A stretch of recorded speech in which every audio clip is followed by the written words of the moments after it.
On va parler de la condamnation de Conor McGregor, de tout ce qui s'est passé. Vous allez voir, c'est assez complexe et c'est pour ça qu'avec Rusty, aujourd'hui, on va lire un certain nombre de nos notes parce que nous ne sommes pas, vous le savez, des experts judiciaires, donc c'est pour ça qu'on a pris pas mal de notes d'articles et de véritables sources. On n'est pas juste allé sur Twitter pour voir un peu ce qui s'était passé là. Donc je vais vous faire un rapide rappel des faits. C'est important parce que je pense que là tout le monde est un peu porté par ce qui se passe par les tweets de Khabib & Co.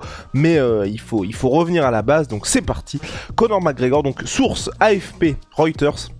Conor McGregor a été reconnu coupable dans une affaire civile, au civil et non pénal. Et avec Rust, on va voir la différence entre civil et pénal parce que ça a son importance. Donc, elle a été reconnue dans une affaire civile de viol et d'agression sexuelle remontant à décembre 2018. La plaignante Nikita Hand a affirmé que Conor McGregor l'avait brutalement violée et battue dans une suite d'hôtel à Dublin, entraînant des ecchymoses sévères et un trouble de stress post-traumatique.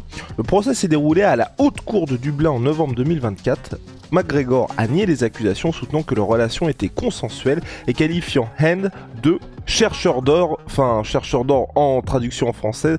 En anglais, c'était évidemment, j'ai oublié le... Gold Digger. Gold Digger, exactement. Il y a un très bon son de Kanye West sur le sujet. Après plus de 6 heures de délibération, le jury composé de 8 femmes et 4 hommes a conclu que McGregor était responsable de l'agression sexuelle. Il était condamné à verser près de 250 000 € de dommages et intérêts à Madame Hand. Un autre homme, James Lawrence, également accusé par Madame Hand, a été acquitté par le jury. Malgré le verdict, McGregor a annoncé son intention de faire appel de la décision directement après sur Twitter. Il a 28 jours pour le faire selon la loi en Irlande. On va voir tout ça ensemble. C'est parti, générique. Rhino Shield, numéro 1 pound for pound des protections pour smartphones et AirPods grâce à leur confort, ergonomie et résistance. Pour le Black Friday, jusqu'à 40% de réduction sur une sélection de produits et 15% de réduction supplémentaire avec le code la sueur jusqu'au 3 décembre. Déjà, Rust, la différence entre civil et pénal, parce que là, ça, j'ai presque envie de dire, ça a toute son importance, et c'est vrai que nous, de base, on voyait tout ça qui apparaissait sur les réseaux, et surtout ceux aux États-Unis, et même en anglais, on dit liable quand on perd un procès, quand on est condamné au civil, et en français, c'est uniquement coupable, alors qu'aux États-Unis, c'est guilty quand on est, donc, vraie traduction française, c'est coupable quand on est condamné au pénal, mais civil, c'est liable, traduction française, c'est responsable, mais le mot n'existe pas, on va dire en français, quand on est condamné de la sorte au civil. Et c'est ça qui est hyper délicat, et heureusement, t'as trouvé du coup plusieurs articles qui vont vraiment en précis nous dire ce qui s'est passé, parce que du coup, ce que ça veut dire, c'est qu'il n'a pas été reconnu coupable, comme on pourrait le dire en France, de viol, mais c'est-à-dire... criminellement, ça n'apparaîtra pas. C'est-à-dire que c'est quelque chose qui est un litige entre deux personnes, mais ça n'est pas quelque chose où il y a... où criminellement, il est déclaré coupable de viol. Il est responsable, mais pas coupable. C'est très bizarre, mais tu vas nous expliquer tout ça. Parce que ce que vous allez vous dire là, évidemment, quand on se dit ça, c'est bah oui, Conor, il n'a pas été condamné à une peine de prison. Et oui, parce que pourquoi est-ce qu'il n'y a pas eu d'affaire pénale dans le cas Conor McGregor contre Nikita Hand? Donc il y a un média qui s'appelle The Journal, un média irlandais qui a tout simplement expliqué tout ça, parce que c'est la question, quand on creuse un peu évidemment, qu'on se pose tous. Donc le directeur des poursuites publiques a informé Nikita Hand en 2020 qui ne poursuivrait pas Conor McGregor ni son co-accusé James Lawrence dans le cadre d'une affaire pénale, parce que à la base Nikita Hand, c'est ce qu'elle voulait, c'était un procès au pénal. Le bureau donc du directeur des poursuites publiques a indiqué à Hand que selon eux, les preuves disponibles n'étaient pas suffisantes pour engager des poursuites pénales. Dans une lettre adressée à Hand en août 2020, le directeur des poursuites publiques a expliqué qu'un très haut niveau de preuves est requis dans une affaire pénale et que si les preuves disponibles ne sont pas assez solides, il ne peut y avoir poursuite au pénal, évidemment. En novembre 2020, le directeur des poursuites publiques a informé à Nikita Hand qu'un réexamen minutieux de la décision initiale avait été confirmé et qu'il n'y avait aucune perspective raisonnable de condamnation au pénal. Et donc là, vous allez nous poser la question, mais quelle est la différence entre les affaires civiles et pénales? Je sais pas si tu veux t'en charger, Rust. Vaut mieux que tu y ailles, parce que moi je pense que les notes elles seront pas aussi précises visiblement. Un crime est un acte qui peut être puni par l'État, donc au pénal, donc c'est un crime comme vous l'avez dit Rust, et dans une affaire pénale, c'est l'État qui porte plainte contre l'accusé, d'où le fait qu'il y ait besoin d'un haut niveau de preuve. Et une affaire civile en revanche... Juste, Est-ce que d'ailleurs dans ce cas-là, tu sais, il n'y a pas le fameux truc, je pense qu'il faut qu'on le dise parce qu'à mon avis, les gens peut-être au cours de leur vie le réentendront, c'est le fameux truc de au-delà du doute raisonnable, beyond the reasonable doubt. Et je l'ai aussi, Rusty, Ah. je l'ai aussi. C'est pour ça que nous tout complétons parfaitement. Les affaires, et donc là je poursuis, les affaires civiles en revanche opposent deux personnes ou une personne à une organisation. Et là dans le cas présent de Nikita Hand et Conor McGregor, c'était évidemment deux personnes. Et donc tac. Et pourquoi est-ce que l'affaire civile, on va dire, après autant de temps, c'est parce qu'en gros, si vous voulez, puisque les faits, reprochés à Conor McGregor ont eu lieu en 2018, c'est parce que l'affaire civile ne peut avoir lieu qu'une fois que l'affaire pénale est entérinée. Et donc, c'est parti pour justement ce doute raisonnable. Donc la différence de facteurs à prendre en compte dans la décision entre une affaire pénale et civile, c'est le niveau de preuve requis. Dans une affaire pénale où une personne peut être emprisonnée, comme vous l'avez dit Rust, le niveau de preuve requis est au-delà de tout doute raisonnable. Tandis que dans une affaire civile, il s'agit de la prépondérance des probabilités.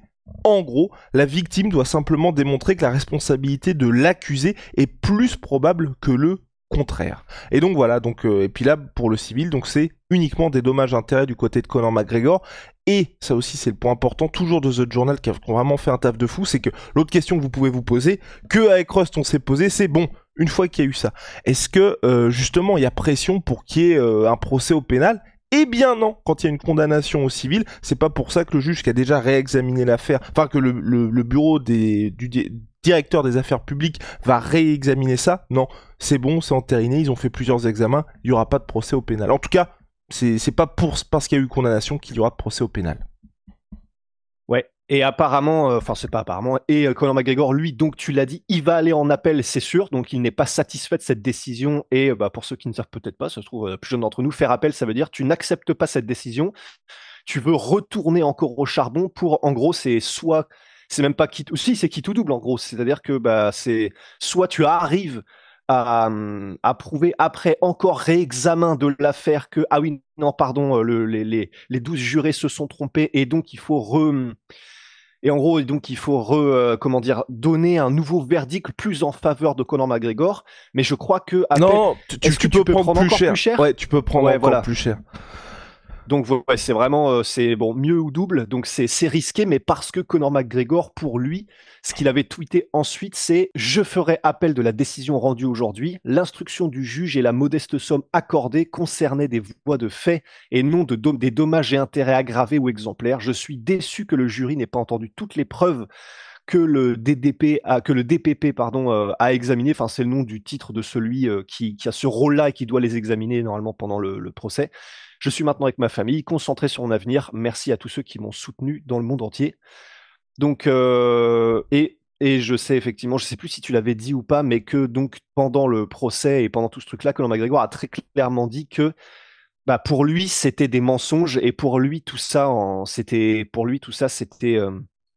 il va essayer de le prouver et ils vont essayer donc de faire appel, mais pour lui tout ça c'est faux, tout simplement. Il y a pas eu de comment est-ce qu'on appelle ça, tu sais là, quand tu dis que tu es coupable effectivement, et pour espérer peut-être un verdict un peu plus oui, complètement.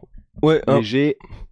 Ouais, non, oui, c'est ça, non, tu vas reconnaître les faits, non. Tu es coupable, quoi. Exactement. Ouais. Conor McGregor, non, il a nié en bloc, mais c'est pas un petit mais, en fait, quoi qu'on pense de cette affaire, parce qu'on n'est pas au bout, évidemment, puisque Conor va faire appel, et donc, une fois qu'il aura fait appel, c'est là qu'on verra le bout de la chose. Donc, il n'y a pas eu de procès au pénal. Il y a eu effectivement ce procès au civil pour lequel il a cette première condamnation. Là, quand même, il va faire appel et on va voir ce qui va se passer après. Mais quoi qu'il en soit, et c'est là où moi je trouve que c'est quand même très très chaud pour Conor McGregor, très chaud pour sa suite de carrière aussi à l'UFC potentiellement, c'est que il a donc nié en bloc évidemment les affaires d'agression sexuelle, de violence & co, mais il a reconnu une relation sexuelle avec voilà, Nikita Hand. Il a reconnu, surprise, surprise, la consommation de cocaïne. Bon, la surprise d'absolument personne, je pense. J'aurais bien aimé être dans la salle à ce moment-là, tu vois, que t'es qu'un qui fasse. Oh. Mais non, incroyable. Surprise Pikachu. Donc, ouais. Mais ce qui est quand même extrêmement chaud, pour un athlète de cette envergure-là, d'être dans un truc comme ça. Et donc, pour ces deux choses-là, à proprement parler, là, on parle pas de condamnation & co, mais c'est quand même, à mon sens, assez humiliant que ce soit pour sa femme, pour sa famille, Qui était présente au procès d'ailleurs. Sa femme et sa famille étaient présentes dans la salle. Et ça, c'est terrible. Au-delà de toute condamnation, c'est ultra chaud. Il a quand même 4 enfants avec Dee Devlin. Il avait déjà le premier au moment des faits. C'est ultra hardcore. Ouais. Et là, pour Conor, pour ressortir de ça, parce qu'évidemment, là, aujourd'hui, les Khabib, les Dustin Poirier, les Mike Perry, enfin, littéralement, les Jake Paul, tout le monde se régale depuis hier soir. Mais c'est extrêmement chaud pour Conor McGregor. Et là, évidemment que... même pour l'UFC, hein, là on est dans une situation où je pense que ils vont attendre, et c'est peut-être pour ça évidemment que Dana White avait dit que Conor McGregor reviendra fin 2025, le temps que toute cette affaire judiciaire soit derrière l'UFC, et que surtout l'UFC puisse se positionner, parce qu'à mon avis, en cas de condamnation, c'est un peu compliqué parce que tu ne peux pas éviter les questions en conférence de presse, tu ne peux pas éviter tout ce qu'il y aura autour de Conor McGregor, tu ne peux, à mon sens, vraiment... faire un tweet de la part de l'UFC de King is back quand ils annonceront son retour, ça peut être un peu déplacé. Donc c'est vrai que là c'est peut-être l'affaire judiciaire de trop de Conor McGregor en cas de condamnation en appel évidemment.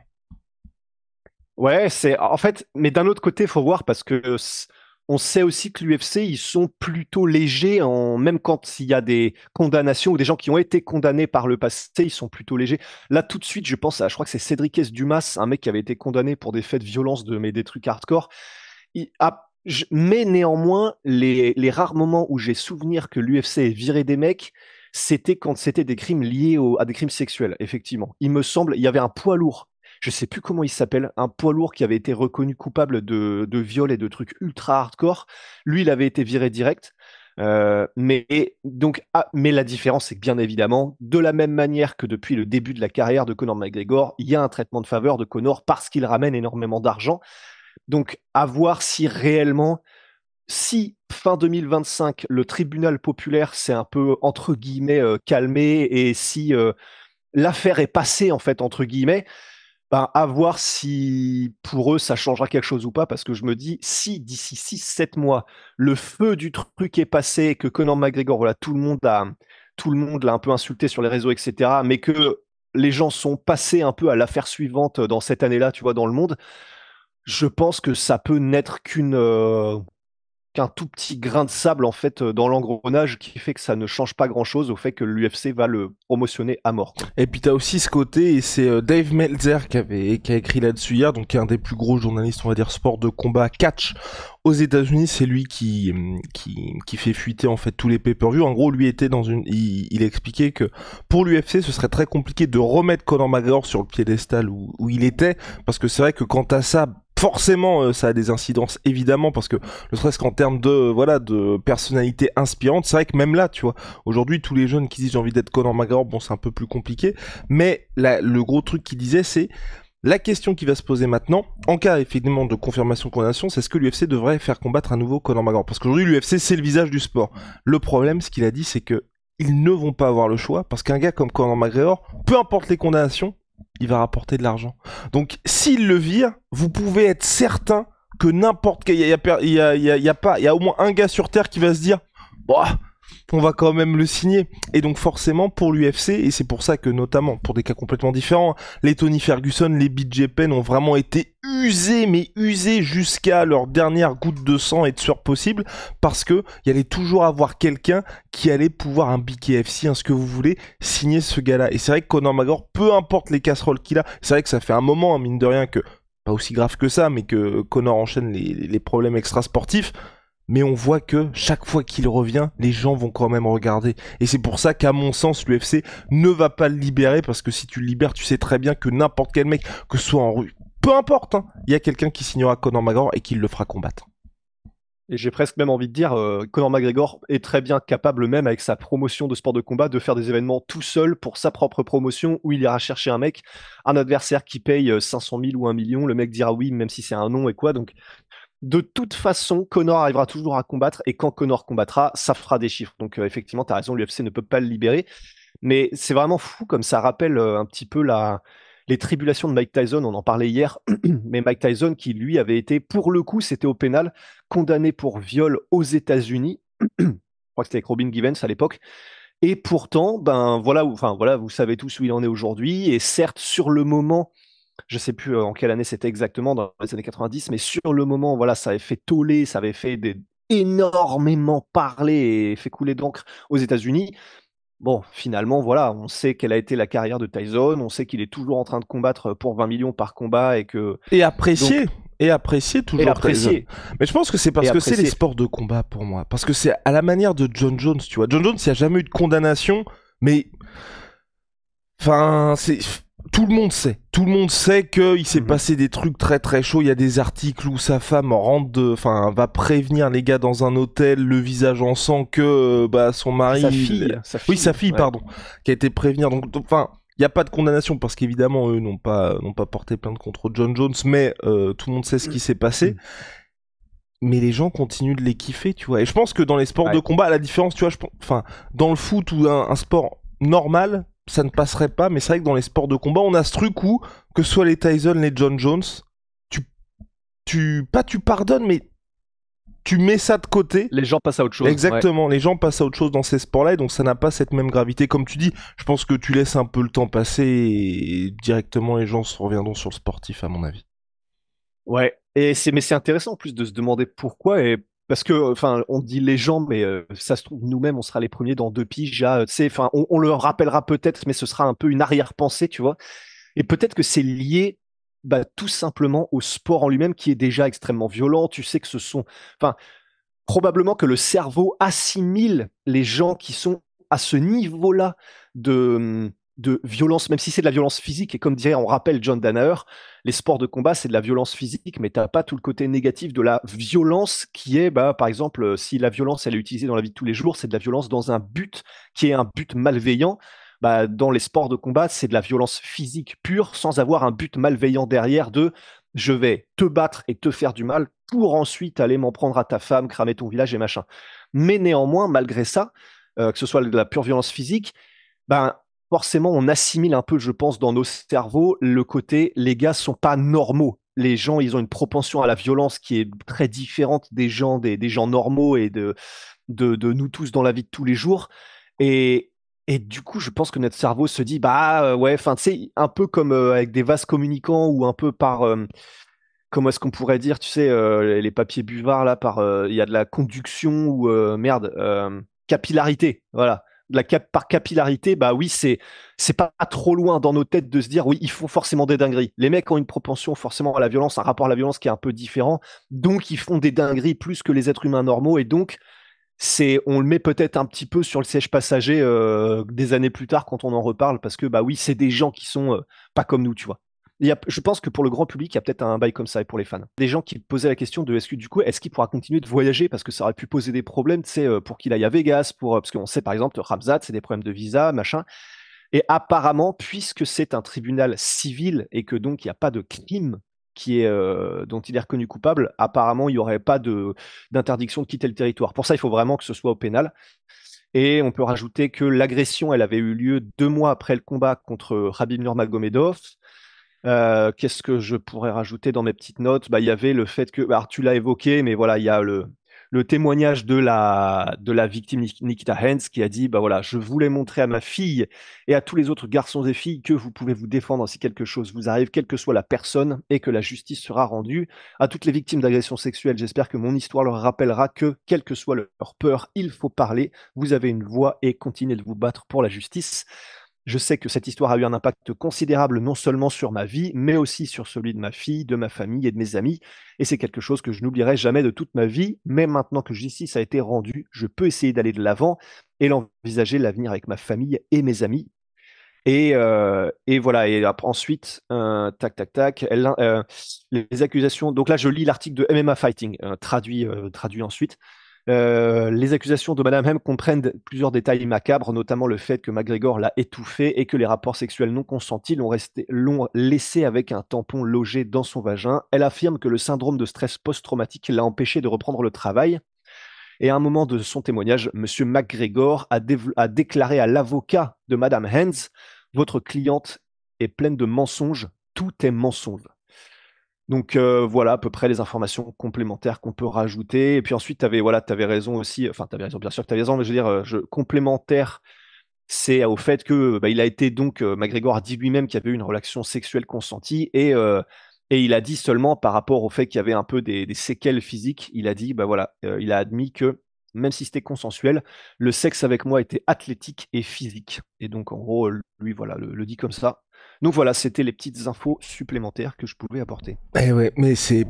mais vraiment, mais quoi qu'il... Parce que, tu vois, je repense à l'interview qu'il avait fait avec Ariel Helwani, où il avait un petit peu balayé tout ça sous le tapis. Mais là, c'est tellement un truc. Prochaine grosse interview qu'il va faire, tu ne peux pas... tout ce côté, maintenant, je suis le bon père de famille, tranquille. Je vous invite à regarder le truc Conor McGregor Forever. Ça, pareil, tu ne peux plus jouer cette carte-là. Et pour moi, ça revient vraiment à Conor McGregor aussi à se dire, il faut qu'il ait, et on va voir ce qui va se passer pour la suite, mais tu vois, d'être dans un environnement où c'est pas plus lui le centre du truc, mais tu vois, qui revienne à ce qu'il était au début de sa carrière avec un John Kavanagh qui est quand même au-dessus de tout. Parce qu'on voit que John Jones, là, pour l'instant, a l'air de se tenir à carreau, mais John Jones est juste obsédé par une chose, c'est être le GOAT, être le meilleur au monde. Donc ça marche pour lui parce que c'est lui son head coach. Enfin, il y a Greg Jackson, mais on a vraiment l'impression que c'est John Jones qui est à l'initiative de littéralement tout, sauf que ça se passe pour le meilleur. Conor McGregor, de plus en plus, et je vous invite encore une fois à regarder McGregor Forever, parce que toutes les critiques qu'on fait à Conor que, aujourd'hui, c'est lui son head coach et tous les mecs autour sont des yes men et qui est dans une situation de confort absolu, ça s'est confirmé en regardant McGregor Forever. Et là encore aujourd'hui, pour tout l'extra sportif, tout le bordel qu'il peut y avoir quand vous regardez ses stories de temps en temps, c'est vraiment n'importe quoi. À mon avis, il faut qu'il ait un vrai garde-fou et pas juste un gars qui est... Et c'est vrai que depuis... justement, je pense que depuis 2018, tu sais, il y a toujours un garde du corps qui l'accompagne pour, à mon avis, là maintenant, calmer tous les potentiels dingueries qu'il peut faire, mais avoir aussi quelque chose qui puisse le remettre vraiment en ordre, parce que là, c'est quand même assez terrible. Bah ouais, on a parlé de Mike Tyson, il y avait, mais ça c'était pour le côté, voilà, ce pourquoi il avait été reconnu coupable et tout. Et là, pour ce que tu viens de dire, ça me rappelle Tommy Morrison, le boxeur qui était le grand espoir blanc à l'époque et machin, et qui devait d'ailleurs combattre Tyson. Et lui, il avait tellement eu de succès, il avait tellement eu de... Et quand je dis grand espoir blanc, c'est comme ça qu'il était appelé, hein, c'est pas genre... Et en gros, lui, c'est... Non, mais maintenant, je balise de tout. Mon dernier espoir. Ouais, t'imagines. Et en gros, et lui, par exemple, c'est exactement ce qui se passait, c'est-à-dire que ses entraîneurs ont dit plus tard, il était tellement fou, c'est pas fou, mais il était addict au sexe à côté de la cage, il buvait comme un trou, il était alcoolique, il prenait différentes substances et machin. Et en fait, ses entraîneurs avaient dit, le calvaire et le casse-tête pour nous, c'était que entre les combats, il fallait vraiment, c'est même pas essayer de le maintenir sur le droit chemin, c'est on demandait au promoteur de lui trouver tout le temps des combats juste pour qu'il soit en camp d'entraînement, parce que quand il n'était pas en camp d'entraînement, il s'entraînait plus vraiment et il ne faisait que des dingueries. Et du coup, ils en étaient rendus à, voilà, il faut trouver des moyens de constamment le mettre en camp d'entraînement, même si c'est pour le mettre contre des adversaires claqués, parce que sinon il va faire des folies, quoi. Là, j'ai l'impression que McGregor, c'est un peu pareil. On est sûrement dans une situation similaire. On a terminé, en tout cas, on vous tiendra évidemment au courant des suites de cette affaire judiciaire et puis du procès en appel. Conor McGregor a 28 jours au-delà de ce qu'il a fait sur Twitter pour vraiment formuler sa demande.